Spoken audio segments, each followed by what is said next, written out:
college, a symphony of rustling leaves, echoing laughter, and the tantalizing promise of a fresh start. It's a universal symbol of hope, a vibrant tapestry woven with the threads of youthful ambition and the thrill of newfound independence. For many, it's a time to reinvent themselves, to shed the weight of their past, and embrace the boundless possibilities that lie ahead. But what if, beneath the surface of this idyllic existence, something sinister lurked? What if the very place meant to nurture and inspire became a breeding ground for fear and paranoia? The hallowed halls of academia, often romanticized as sanctuaries of knowledge and self-discovery, can also harbor a darker side. The weight of expectations, the pressure to succeed, and the isolation of being away from home can crack even the most resilient facades. It's in these moments of vulnerability that the mind, our most powerful ally, can also become our greatest enemy, blurring the lines between reality and delusion.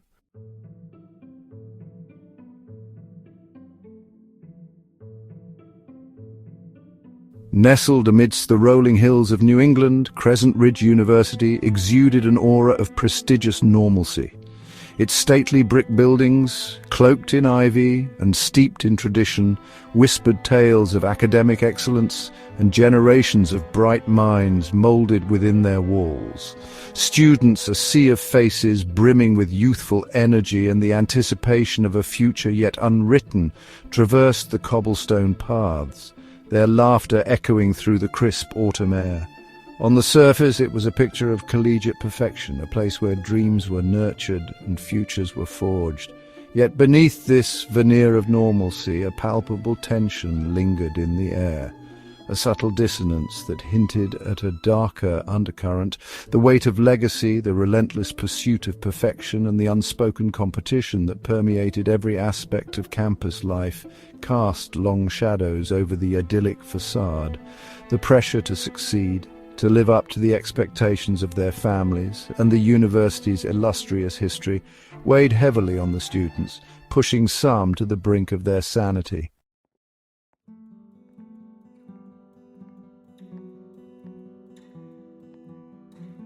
Evan Myers, a quiet yet determined sophomore transfer student, arrived at Crescent Ridge with a mix of trepidation and hope. Haunted by an unspoken past and yearning for a chance to rewrite his story, he sought solace and anonymity within the university's sprawling campus. He envisioned Crescent Ridge as a sanctuary, a place where he could outrun the whispers of his past and embrace the transformative power of higher education. Assigned to room 317 in Hawthorne Hall, one of the university's oldest dormitories, Evan carried with him the weight of his unspoken burdens. The dormitory, with its dimly lit corridors and an air of forgotten grandeur, seemed to amplify his feelings of isolation, each creaking floorboard and flickering light a stark reminder of the secrets hidden within its aged walls. As he settled into his new surroundings, he clung to the belief that Crescent Ridge would be his fresh start, a chance to escape the clutches of his past and embrace a brighter future.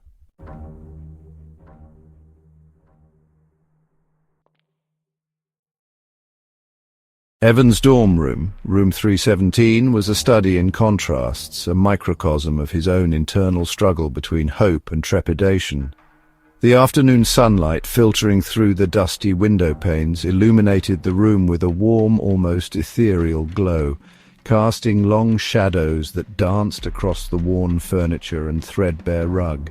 It was a small space furnished with the bare essentials: 2 twin beds, desks cluttered with textbooks, and a shared closet overflowing with clothes that spoke of 2 very different lives now thrown together. One side of the room, meticulously organized and sparsely decorated, reflected Evan's need for order, a desperate attempt to impose structure upon the chaos that churned within him.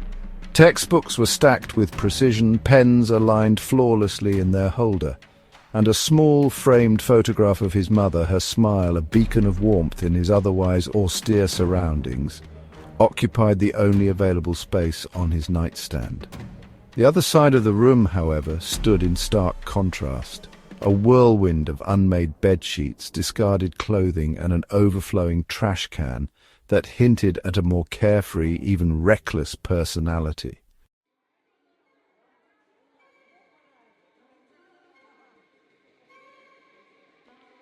Evan's roommate, Daniel Beck, was an enigma shrouded in an air of unsettling stillness. When Evan first entered the room, heart pounding with a mixture of anticipation and social anxiety, he found Daniel unpacking a box of belongings, his back turned, his presence announced only by the rustle of clothes and the soft humming of a tune Evan couldn't quite place. He was of average height, his lean frame swallowed by an oversized sweatshirt that did little to dispel the chill that seemed to emanate from him. "Hey, you must be Daniel," Evan ventured, his voice a nervous tremor in the otherwise silent room.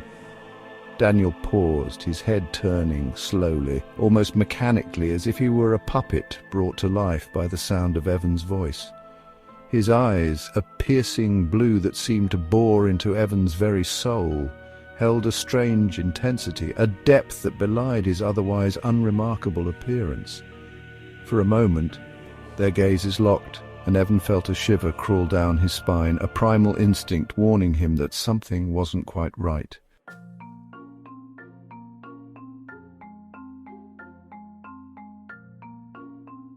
As the weeks morphed into a monotonous routine of classes, late-night study sessions, and awkward attempts at conversation, Evan found himself increasingly disturbed by Daniel's peculiar behavior. Daniel was a man of few words, his silence punctuated by the occasional grunt or monosyllabic response that did little to further their interactions. He seemed to exist in a perpetual state of detachment, his gaze often distant, as if fixated on something unseen, something beyond the realm of Evan's perception. It was during the dead of night, however, that Daniel's strangeness became truly unsettling. Evan would often wake from a restless sleep to find Daniel standing motionless in the darkness, his silhouette a chilling spectre against the faint glow of the moon filtering through the window. He wouldn't speak, wouldn't move, wouldn't even seem to breathe. He simply stood there, a silent sentinel shrouded in shadows, his presence both unnerving and strangely hypnotic.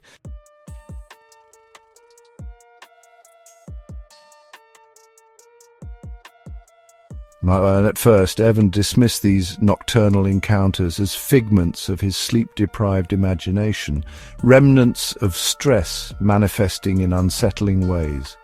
He had always been prone to nightmares, his subconscious a breeding ground for anxieties that bled into his waking hours.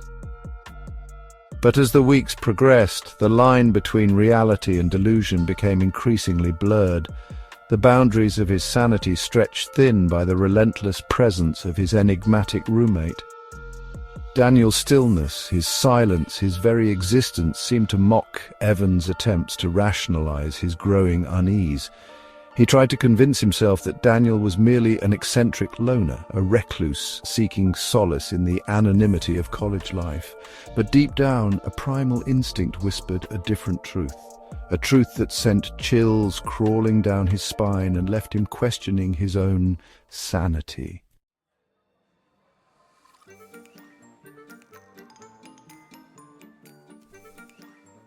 The unsolicited library books without a buyer. Evan's unease morphed into full-blown alarm as the oddities surrounding Daniel escalated. It began subtly, a creeping sense that something was amiss, a subtle shift in the architecture of his reality. One evening, while unpacking a box of books he'd shipped from his parents' house, Evan noticed a peculiar tome perched precariously atop his neatly arranged stack. It was bound in dark leather, its spine cracked and worn as if it had been handled by countless unseen hands. Its pages, yellowed with age, emitted a musty odor, the scent of forgotten libraries and ancient secrets. Intrigued yet apprehensive, Evan gingerly picked up the book, his fingers tracing the outline of an intricate symbol embossed on its cover. He couldn't decipher the strange markings, their meaning lost to the passage of time, or perhaps originating from a language he'd never encountered. As he flipped through the brittle pages, his eyes scanned the text. a jumbled mess of cryptic symbols and diagrams that seemed to writhe and shift on the page as if imbued with a life of their own. A cold dread settled in the pit of his stomach, a primal fear that whispered of forbidden knowledge and dark forces beyond his comprehension. The appearance of the strange book was only the beginning. Over the next few days, more unsolicited volumes materialized on Evan's bookshelf, their arrival as silent and inexplicable as Daniel's nocturnal wanderings. Each book seemed more ancient, more unsettling than the last. Their titles whispered promises of forbidden knowledge and dangerous rituals. Evan tried to rationalize their presence, attributing their arrival to a clerical error or a prank by an unknown dorm mate. But deep down, a growing certainty took root in his mind. A certainty that these books were somehow connected to Daniel, their presence a tangible manifestation of the darkness that clung to his enigmatic roommate.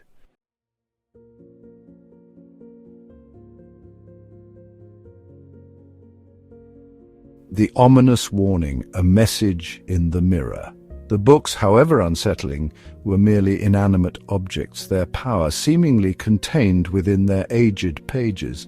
But the note that appeared on Evan's mirror, scrawled in a hand eerily similar to his own, shattered any remaining illusion of normalcy. It was a single sentence, brief yet laced with a chilling urgency that sent a shiver down Evan's spine. "Don't trust him." The words, written in a thick black marker, seemed to vibrate with a sinister energy, their message echoing in the silence of the room long after Evan had finished reading them.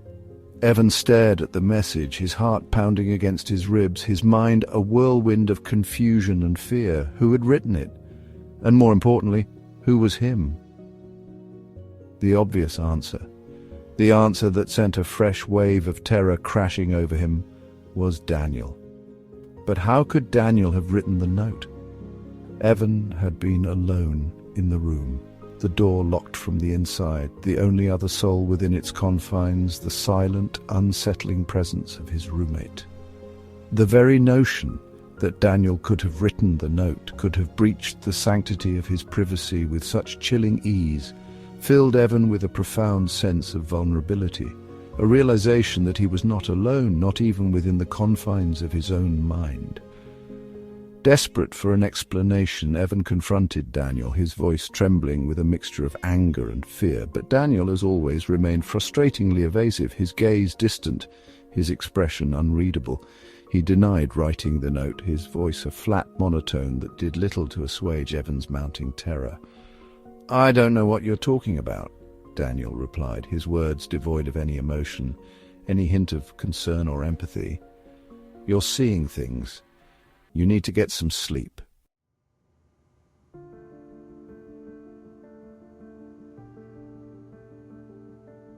The vanishing roommate, a search for answers.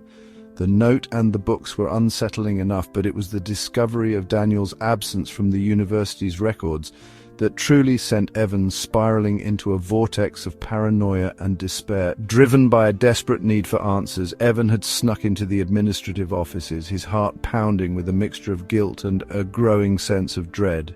He accessed the student database, his fingers trembling as he typed in Daniel's name, praying for a logical explanation, for some proof that his roommate, as strange as he was, actually existed. The search yielded no results. Daniel Beck, the boy who slept a few feet away from him every night, the boy whose presence haunted his waking hours, was nowhere to be found in the university's system, as if he had never existed, at least not within the confines of Crescent Ridge. A wave of nausea washed over Evan, a cold sweat breaking out on his skin. He had expected to find a discrepancy, a clerical error, anything to explain away the growing sense of unease that had taken root in his mind. But the truth, or lack thereof, was far more terrifying than he could have imagined. Fearing for his sanity, Evan sought out his resident advisor, a well-meaning but ultimately unhelpful senior who dismissed his concerns as stress-induced hallucinations. "Look, man, it's tough being a transfer student," the RA said, his tone patronizing and dismissive. "You're probably just homesick, that's all. Happens to the best of us." But Evan knew, deep down, that his experience was not normal, that something far more sinister was at play. The absence of Daniel's name from the records wasn't a figment of his imagination. It was a terrifying clue, a breadcrumb on a trail that led to a truth he wasn't sure he was ready to face.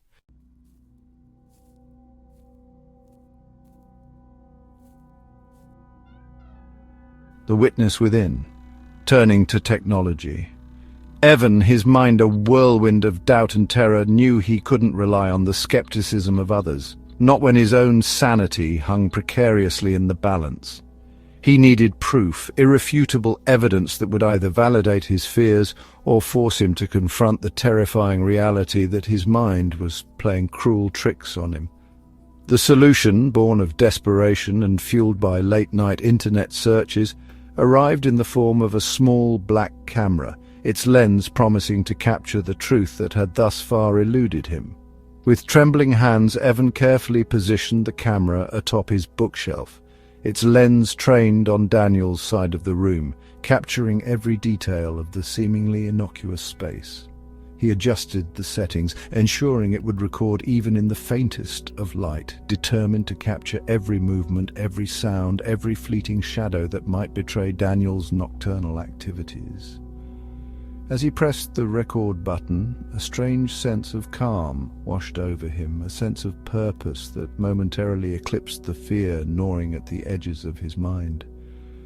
That night, as he lay in bed, his body taut with anticipation, Evan fought against the urge to constantly check the camera to reassure himself that it was still recording, still standing guard against the unseen forces that haunted his room. Sleep, when it finally came, was a fitful and unwelcome visitor. His dreams a chaotic tapestry of cryptic symbols, whispered warnings, and the ever-present sense of being watched.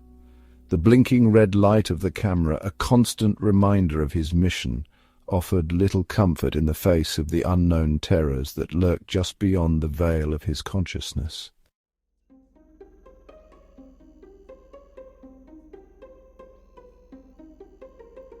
The empty frame, the eerie silence of absence. Evan awoke, heart pounding, and reached for the camera, dreading what he might find. The footage revealed nothing, deepening the mystery and pushing him further into his fractured reality.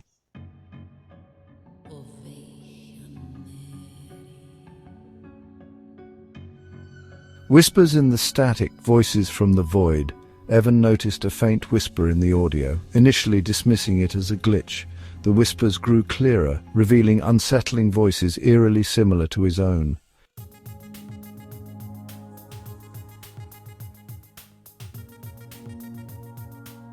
Section 4, the official verdict, confirmations of the impossible. Evan showed the footage to campus security, hoping for an explanation. The officers confirmed his worst fears. Daniel was a figment of his imagination.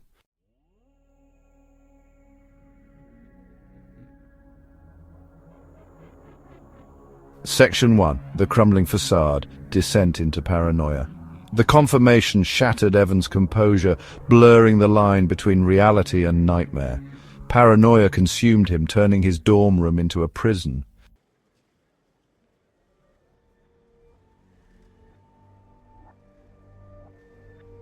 Section 2, the glimmer of hope, seeking solace in therapy. Desperate, Evan sought help at the university's counseling center. The therapist listened patiently, validating his fears and offering a glimmer of hope.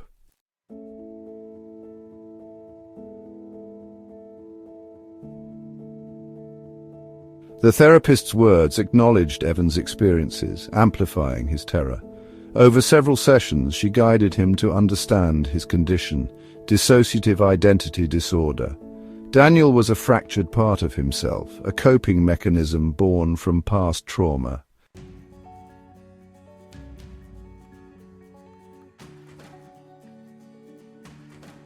The diagnosis of dissociative identity disorder was not an end, but a beginning. Therapy sessions unearthed fragmented memories of Evan's childhood. These memories, though painful, held the key to understanding Daniel's existence.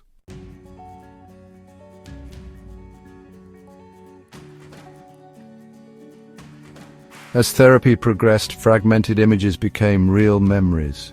Evan recalled a time filled with joy and the bond of brotherhood.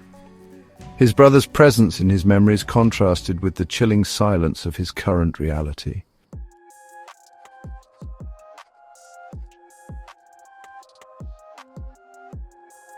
Section 3, A Shared Name, A Fractured Soul, Daniel's True Origin. The therapist encouraged Evan to speak the name that haunted him, Daniel.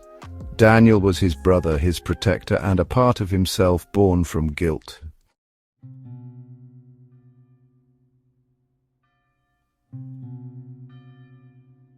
Section 4, The Weight of Survival, Guilt as a Constant Companion. Evan's guilt from the accident created Daniel, a manifestation of his own psyche. Understanding Daniel's true origin offered a glimmer of hope for healing.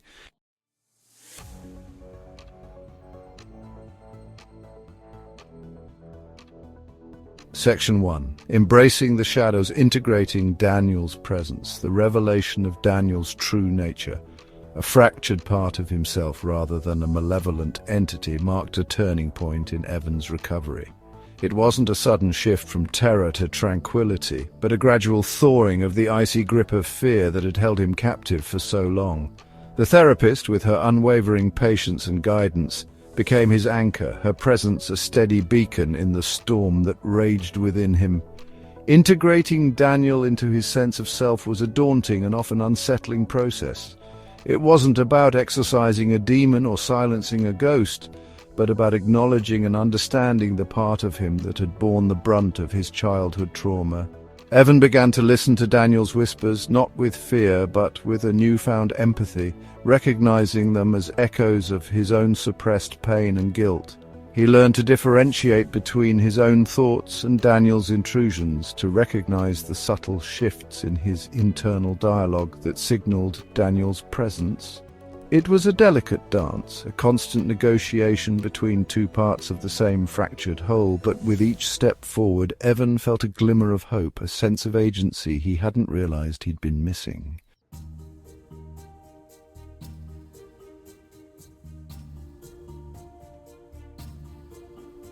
Section 2, Finding His Voice. From Silence to Advocacy. As Evan began to heal, to reclaim the fragments of himself that had been lost in the aftermath of his brother's death, he discovered a newfound strength, a resilience forged in the crucible of his ordeal. The silence that had once been a suffocating prison transformed into a source of power, a platform from which to share his story and advocate for others struggling in the shadows of mental illness. He started small, sharing his experiences with a support group for students with mental health challenges. The act of speaking his truth, of giving voice to the pain and fear he had kept bottled up for so long, was both liberating and terrifying. Yet, with each shared story, each tear shed, each moment of connection forged in the crucible of vulnerability, Evan felt a renewed sense of purpose. He realized that his story, far from being a source of shame, held the power to inspire, to educate, to break down the stigma surrounding mental illness.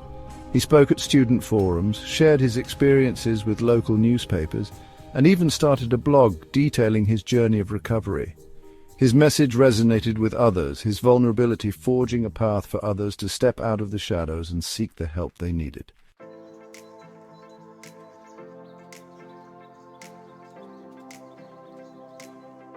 Section 3.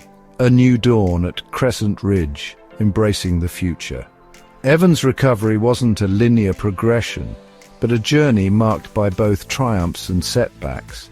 There were days when the darkness threatened to consume him, when Daniel's whispers echoed louder than his own thoughts, when the weight of his past felt unbearable. But with each challenge, with each moment of vulnerability, Evan's resolve deepened. He learned to recognize the triggers that sent him spiraling, to reach out for support when the darkness threatened to engulf him, to trust in the strength he had found within himself. Crescent Ridge, once a place of fear and isolation, transformed into a symbol of hope and healing. Evan found solace in the familiar rhythms of campus life, in the shared laughter of friends, in the quiet moments of contemplation amidst the university's sprawling grounds.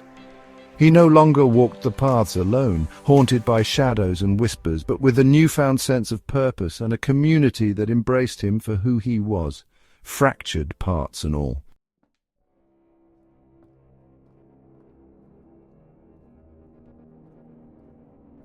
Section 1. The Mind's Labyrinth, where shadows dance and hope resides. Evan Meyer's story is a chilling reminder that the mind, for all its remarkable capabilities, can also be a labyrinth of shadows and echoes. It's a testament to the enduring power of trauma, its ability to fracture our sense of self and distort our perception of reality. Dissociative identity disorder, often misunderstood and misrepresented, is a testament to the mind's resilience, its desperate attempt to shield itself from overwhelming pain by creating alternate realities, separate identities that can shoulder the burdens the conscious mind cannot bear. The haunting presence of Daniel Beck, initially perceived as a malevolent entity, ultimately revealed itself to be a reflection of Evan's own fractured psyche. Daniel, the embodiment of survivor's guilt, was a protector, a guardian against the unbearable weight of responsibility and loss. His silence, his unsettling stillness, his cryptic warnings, they were all echoes of Evan's own internal struggle, his mind's way of shielding him from the devastating truth of his brother's death. Evan's journey through the labyrinth of his own mind was arduous and terrifying, marked by moments of profound despair and glimpses of fragile hope. His story reminds us that mental illness is not a sign of weakness, but a call for help, a plea for understanding and compassion in a world that often stigmatizes and silences those who struggle with invisible wounds.